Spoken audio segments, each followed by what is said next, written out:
Well, a recent report by Zero One reveals that access to finance is one of the top 10 challenges for local small businesses, and cash flow is rated as one of the top 2 concerns. One expert says this isn't surprising, as securing business funding is a lengthy process. Joining us to unpack this from Cape Town is CEO of XPRS Capital Africa, that's Simon Lepp. Simon, thanks so much for your time today. We are starting to see signs of an economic recovery, but that doesn't mean that businesses are over the worst of the credit crunch, does it? No, actually at the moment in South Africa it's much harder for businesses to get money. If you remember, the banks got downgraded just after South Africa's sovereign debt got downgraded, which means their lending criteria got much higher, which means it's much harder for smaller businesses to access capital and loans through banks.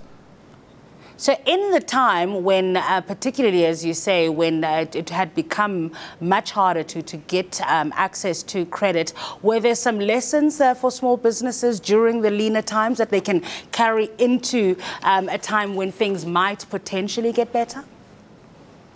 Look, at the end of the day, businesses have to look after the way they do things all the time. It doesn't matter if it's a good environment or a bad environment.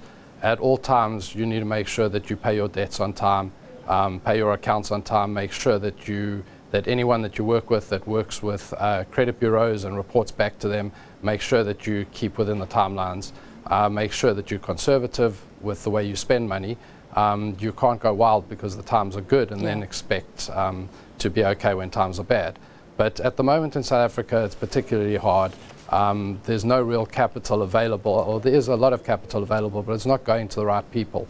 If you're a big established business, you'll probably find it quite easy to access capital.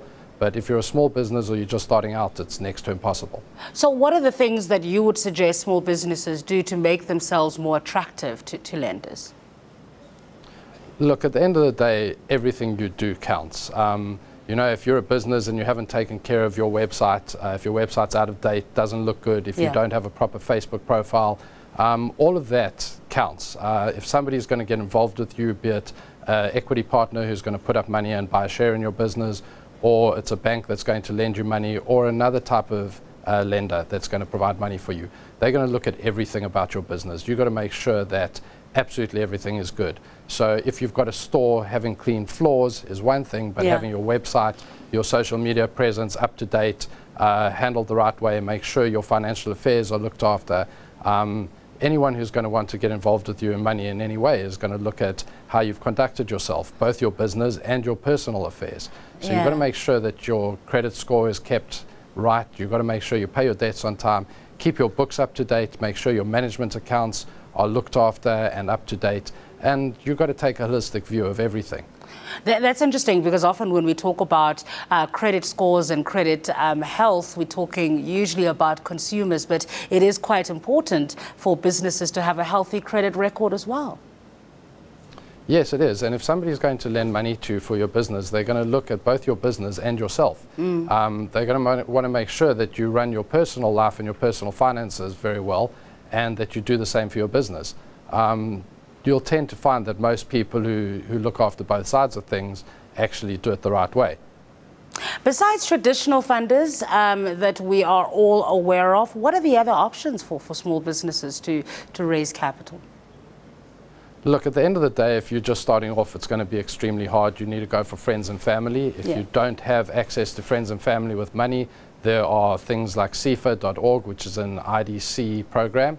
But at the end of the day, if your business is running already, chances are you're not going to be able to get much from the banks unless you're very well established, you have a good relationship.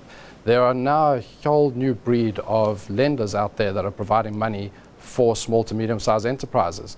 Obviously taking advantage of technology, you apply online, you provide a whole lot of information. They have algorithms and systems that compute, put everything together and spit out a yes or no answer on whether you're creditworthy or not, or you're a good bet or not. At the end of the day, for a lot of businesses, that's your only option.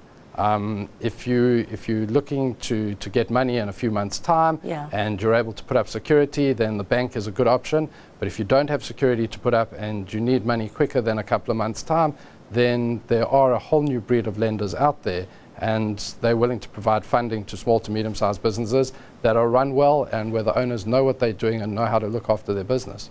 But get your house in order, as you said. Thanks so much for your time today. Thank you. CEO of XPRS Capital Africa, that's Simon Leps.